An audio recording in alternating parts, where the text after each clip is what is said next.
Wenn du morgens wach wirst, hast du manchmal Kopfschmerzen?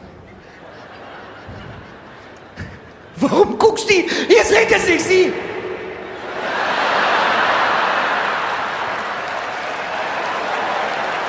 Du hast morgen, es sitzen so viele Männer hier im Berliner Olympiastadion und ihr habt Kopfschmerzen. Und wisst ihr, woran das liegt? Pass auf, im ersten Jahr, wenn du frisch mit ihr zusammen bist, hattest du das noch nicht. Weil wenn die dich so liebt im ersten Jahr, da streichelt die dich wach. Wenn du schnarchst, macht sie Schatzi. Schatzi, du schnarchst total niedlich. Aber ich kann nicht pennen.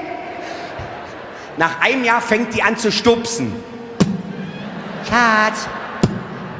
Schatz.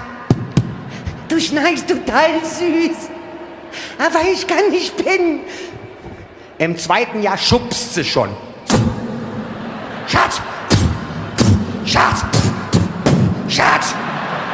Und im dritten Jahr hat die die Schnauze voll, macht eine Faust, holt voll aus und haut dir auf den Kopf. Du wirst wach, sie dreht sich weg, tut so, als wenn sie pennt.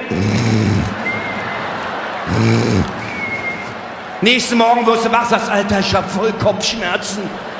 Und sie scheinheilig, ehrlich? Du trinkst so wenig.